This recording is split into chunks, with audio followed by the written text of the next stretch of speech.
캐나다랑 영국 두 나라의 중앙은행 총재직을 했어요. 영국의 300년 넘는 영란은행 역사상 처음으로 비영국인이 최초로 영란은행 총재로 등극하는 새로운 그런 길을 간 그런 분이죠. 네. 상당히 저도 놀랐어요. 아니 경제 분야에 있다가 총리가 됐구나. 갑자기, 정치계로 또 금융통인데 기후에 이렇게 진심이냐. 굉장히 기후에 진심이에요. 아마 이제 예. 얘기 또 해주시겠지만 예. 다음 이슈 한번 알아보죠. 예. 에코전사의 등장.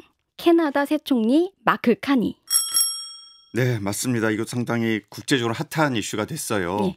이 미국 트럼프 대통령이 취임하자마자 캐나다 뭐 51번째 주다, 뭐 관세 매긴다 이런 얘기 막 예. 속을 긁더니 결국 새로운 총리가 선출됐습니다. 예, 뭐 긁어도 이렇게 박박 긁더니 네. 막 아예 그 트루도 총리한테 트루도 전 총리한테 주지사라고까지 불렀어요. 그러게요. 이거 있을 수 없는 좀 일이죠. 일국의 총리에게 그래서 아예 뭐 말씀하신 것처럼 51번째 주로 편입하겠다 이렇게 속을 긁다가 결국에 트루도 총리가 올해 1월 6일 사퇴를 했습니다. 그리고 이제 2015년부터 9년간 총리직을 해왔는데 조금 조용하게 좀 초라하게 퇴장했다는 그래요. 그런 평가를 받았어요. 자, 트리도가 떠나고 이제 온 사람이 바로 마크 칸입니다. 현지 시간으로 지난 14일에 자, 집권당 자유당 대표이자 새 캐나다 총리로 취임을 했습니다. 예. 네.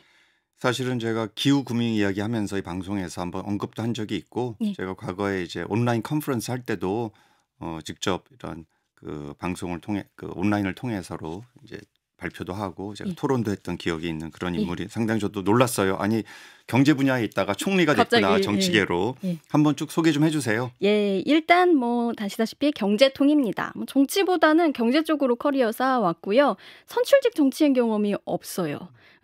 미국 하버드대에서 경제학으로 학사 받았고 영국 옥스퍼드대에서 석사 박사 학위 코스 거쳤습니다.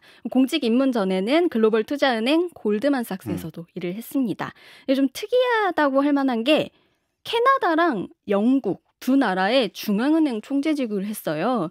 그래서 2008년 글로벌 금융위기 때 캐나다 중앙은행 총재 맡았는데요. 당시 세계 경제 위기 상황에서 그래도 캐나다 금융시장을 안정적으로 관리했다 이러는 호평을 받았고요. 2013년부터 7년간은 영국 영란은행 총재 맡았습니다. 영란은행 설립하고 319년 만에 처음으로 비영국인이 수장에 오른 일로 굉장히 주목을 받았다고 해요. 네. 2016년에 브렉시트 때도 이때도 시장 관리를 안정적으로 해냈다 이런 좋은 평가를 받았습니다. 자, 교수님이 기억하는 마크 카니 경제학자로서 어떻게 보시는지 저하고 비슷한 때 박사학위를 받았는데 영국에서 이분이 근데 사실은 이제 학자의 길을 걷지는 않고 바로 그 투자은행이죠. 세계적인 이제 골드만삭스에서 오랫동안 경력을 쌓다가 캐나다 중앙은행 총재 그리고 영국의 300년 넘는 영란은행 역사상 처음으로 비영국인이 최초로 영란은행 총재로 또 등극하는 상당히 또 그런 면에서는 경제 금융 분야에서는 아주 새로운 그런 길을 간 그런 분이죠. 네. 제가 이 컨퍼런스 하면서 그런 이야기를 이제 경제학자이기도 하고 또 금융통인데 기후에 이렇게 진심이냐. 굉장히 기후에 진심이에요. 아마 이제 얘기 또 해주시겠지만 그래서 물었더니 그런 얘기를 하더라고요. 금융기관들이 기후 문제에 관심을 가져야 하는 이유는 금융기관의 리스크 관리 또 금융기관의 이윤 창출 더 나아가 금융기관의 사회적 책임을 위해서 마땅히 해야 된다. 그럼 여기서 이윤 창출을 위해서 금융기관이 기후에 관심 가져야 한다. 이거 굉장히 중요한 포인트라고 경제를 생각해요. 위해서. 우리 그렇죠. 프로그램이랑 취지가 맞습니다. 합법하네요. 그래서 결국은 금융기관이 이제 리스크 관리에 있어서 기후를 무시하면은 앞으로 투자하고 대출하는 과정에서 큰 낭패를 볼 수 있다. 좌초 자산에 투자하면 어떻게 되겠냐. 이제 이런 이야기를 담고 있는 얘기죠. 상당히 그래서 신선하게 제가 들은 적이 있습니다. 결국 이번에 그 자유당 선거에서 이 카니 총리의 득표율이 80%를 넘었다고 해요. 예, 미국 관세 갈등이 있는 이런 이제 상황에서 이런 경제통을 금융통을 총리로 앉히는 게 필요하겠다. 막 이런 생각을 한 것 같고 답을 이제 정치보다는 경제에서 찾자. 뭐 저로선 반가운 소식입니다. 예. 야, 그러나 뭐 앞으로의 길이 험난할 것 같다는 생각은 들어요. 미국이랑 가까워도 너무 가깝죠. 네. 일단 딱 붙어 있으니까. 미국이 지금 25% 상호관세 부과 4월 2일부터 한다고 예고를 하고 있죠. 트럼프 대통령이. 그리고 근데 지금 관세 정책이 수시로 왔다 갔다 하고 있고 또 4월 2일 전까지는 협상을 좀 해주겠다 이런 걸 열어둬가지고 막 압력을 주고 있어요. 좀 꿇어라. 그래서 지금 여기에 좀 대응하는 게 좀 만만치가 않아 보여요. 특히 지금 캐나다 같은 경우에는 지난주에 뭐 캐나다산 철강 알루미늄에 50% 관세 부과한다 이렇게 발표했다가 5시간 만에 철회한 일도 있었어요. 약간 벼랑 끝 전술을 펼치면서 관세 전쟁을 이어가고 있는 그런 아주 굉장히 변동성 높은 상황에 총리직을 맡게 된 겁니다. 자, 취임 직후에 카니 총리가 기자회견에서 이렇게 말했어요. 캐나다는 절대로 어떤 방식으로든 어떤 형태로든 미국의 일부가 되지 않겠다. 이렇게 공언을 했습니다. 의미심장하죠. 그리고 이렇게도 얘기했어요. 우리는 트럼프 대통령 근데 존중한다. 양측 모두에게 이로운 상호 해결책을 찾을 수 있다. 그러니까 협상을 통해서 갈등 해결하겠다. 이런 이제 표명을 한 거죠. 그래서 아직까지 트럼프 대통령이랑 카니 총리 뭐 통화나 만남 계획 좀 없는 걸로 알려졌어요. 밀당을 하고 있는 것 같기도 해요. 이 첫 대화를 시작을 하면 과연 어떤 이야기 오갈지 좀 궁금해지는 상황입니다. 제가 그 학술대회 때의 표정은 이 마카니 총리가 당시에는 이제 브룩필드 자산운용사의 부대표였습니다. 그 자격으로 컨퍼런스에 왔어요. 상당히 이제 온화한 표정이었는데 제가 취임사 한 것을 기자회견을 봤거든요. TV로. 그랬더니 굉장히 단호한 표정으로 절대 미국에 굴복하지 않겠다 이런 이야기를 하는 걸 보고 이제 드디어 정치인의 반열에 들어섰구나 이런 걸 제가 느끼게 됐고요. 어쨌든 뭐 과거에 트리도 전 총리하고 트럼프도 너무 상극이지만 지금 카니도 그런 것 같아요. 뭐 캐나다의 주권을 내가 확실히 수호하겠다. 더더구나 트럼프는 또 드릴 아닙니까? 이 화석연료의 또 대표 주자인데 이쪽은 이제 기후와 이제 재생에너지 브룩필드 자산운용사가 재생에너지 이 투자에 또 특화된 그런 자산운용사기도 해요. 완전히 상극입니다. 그래서 앞으로 이제 어떻게 될 건지 좀 궁금해져요. 네, 우리 프로그램에서 마크 칸이 소개하는 이유기도 하죠. 자, 2019년 12월에요. 영란은행 총재 사임 앞두고 마크 칸이가 UN 기후변화 대응 금융특사로도 임명이 된 적이 있어요. 일단 금융업계 종사한 이래로 진짜 계속 말씀하신 것처럼 기후변화 문제에 이제 민간이 참여해서 행동해야 한다 이런 발언을 많이 해왔고 실제로 그 참여를 촉구하기 위한 노력도 많이 해왔습니다. 특히 영란은행 총재 시절에 발언 많이 쏟아낸 게 되게 주목을 받았어요. 좀 소개해드리면 2015년에 한 연설에서는 화석연료에 대한 과도한 투자가 2008년 금융붕괴와 같은 사태로 이어질 수 있다. 이런 말을 했어요. 그게 뭐냐면 기후 분야에서 글로벌 경제 위기가 올 수 있다. 이렇게 경고를 한 거예요. 그래요. 당시에 국제에너지기구 IEA가 지금까지 있는 석유와 가스, 석탄 중에서 딱 3분의 1만 써야 지구 온도를 유지할 수 있다. 이렇게 발표한 상황이었거든요. 나머지 3분의 2는 그러면 좌초자산이 된다는 거죠. 말씀하신 것처럼. 그러면 화석연료 회사들이 이거를 고려하지 않고 사업을 팽창하고 있기 때문에 나중에 여기에 투자한 게 손실로 다가올 수 있다. 뭐 이런 경고죠. 카니는 이게 2008년에 금융위기를 촉발한 주택 버블이랑 똑같이 탄소 버블이다 이런 표현을 썼습니다. 네, 좋은 표현이네요. 네, 탄소 버블이 터질 경우를 대비해서 영국 은행에 기후 스트레스 테스트를 실시하라고 명령을 했습니다. 스트레스 테스트 우리 글로벌 금융위기 때 유럽 은행들 지불 능력 그 테스트하기 위해서 만든 게 스트레스 테스트였잖아요.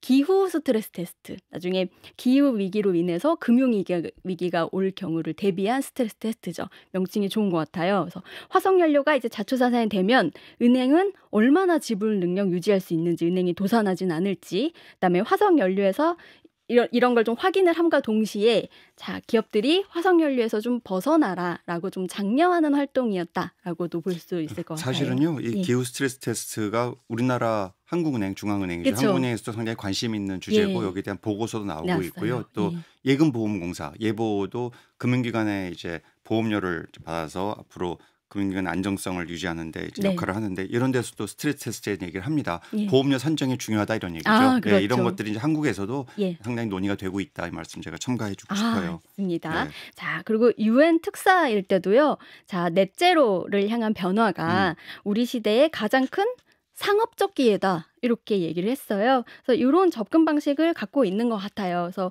기업들의 좀 화석연료 투자에 대해서 꾸준히 좀 경고를 해온 거예요. 그래서 기업들이 화석연료에 투자 계속하면 지구 온도는 1.5도가 아니라 4도 가까이 오를 거다. 이런 위협이라고 할까요? 사실일 수도 있을 것 같아요. 이렇게 얘기했고요. 그다음에 기후변화가 보험업계에 나중에 큰 손실로 다가올 수 있다. 이런 말을 계속 해왔습니다. 그래서 폴리티코가 아예 2018년에 마크 카니를 에코 워리어, 에코 전사라고 평가를 했습니다. 이게 좋은 제목인 것 같아서 오늘 브리핑 제목에도 차용을 해봤습니다.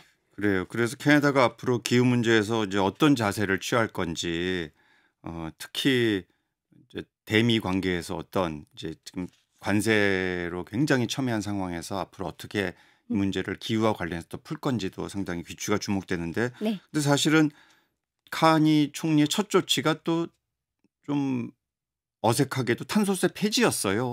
예, 이거 설명 좀 해주세요. 이거 거꾸로 가는 거 절대 아닙니다. 이게 이유가 다 있었어요. 내수 문제인데, 자, 취임 후에 첫 내각회의에서 지금 소비자 탄소세 폐지를 지시를 했습니다. 이게 뭐냐면 탄소세가 전임 트리도 정부의 정책이었어요. 자, 주유소나 도시가스 같은 기업에 이제 세금을 좀 부과해서 그렇게 모은 기금을 각 가게로 환급해주는 정책이었습니다.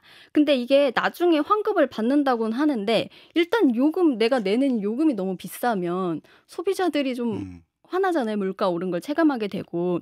트리도 총리가 사임을 하게 된 배경이기도 한 게 지금 캐나다가 물가 상승이 굉장히 심해요.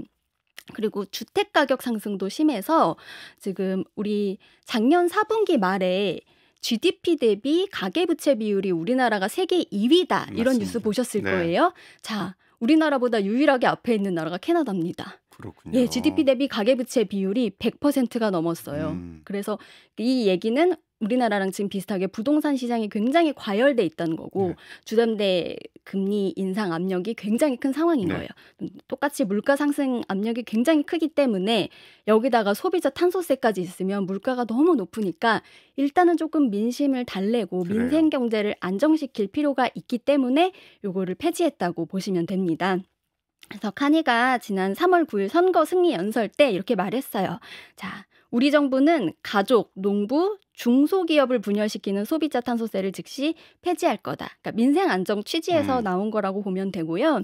그러니까 탄소세를 지금 대규모 오염을 유발하는 기업이 아니라 소비자에게 부담을 전가하고 있는 측면이 있다. 이렇게 해석을 할 수 있겠죠. 그러니까 소비자들이 내는 탄소세는 좀 줄여주고 좀 친환경적인 가전제품이나 전기차에 재정적 인센티브 같은 거를 줘서 얼마든지 오히려 채찍이 아니라 당근 쪽으로 가겠다. 맞습니다. 재정 부담은 되겠지만. 그렇죠. 좀 촉진하는 그런 정책이었다고 보면 됩니다. 그러니까 전체적으로 카니의 기후 비전은 되게 명확해요.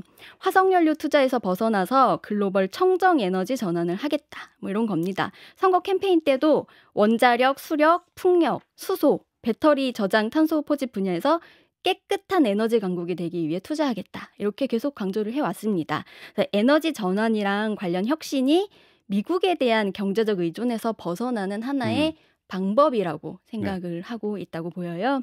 연방 허가 개혁안을 제정을 해서 청정에너지 프로젝트 승인 더 앞으로 빠르게 할 거라고 하고요. 온실가스 배출 줄이는 기업에 인센티브 제공하는 대책도 가지고 있습니다.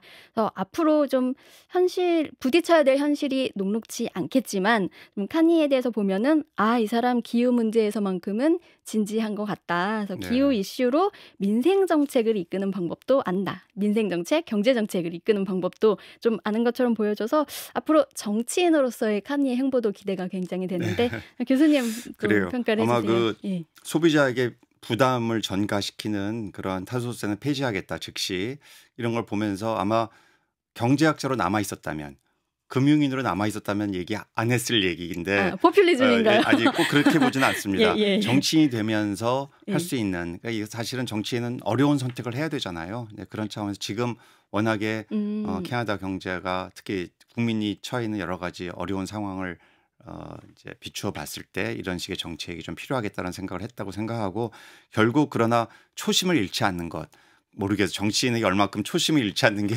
그걸 기대할 수 있는지 모르지만 어쨌든 뭐 제가 이렇게 직접 본 이런 마카니 총리의 그런 태도는 아주 기후 문제의 글로벌한 차원 또 국가적 차원에서 정책이 중요하다고 보기 때문에 한번 앞으로 추이를 계속 보면서 특히 당장은 미국과의 이런 관세 전쟁을 어떻게 대응할 워리어가 것이냐 돼야 돼요. 여기에 이제 그 리더십이 나오는 거니까 한번 본인은 상당히 많은 고민을 하면서 하루하루를 보내고 있지 않을까 싶습니다. 자, 오늘 말씀 여기까지 듣겠어요. 지금까지 CBS 최소연 기자였습니다. 고맙습니다. 감사합니다.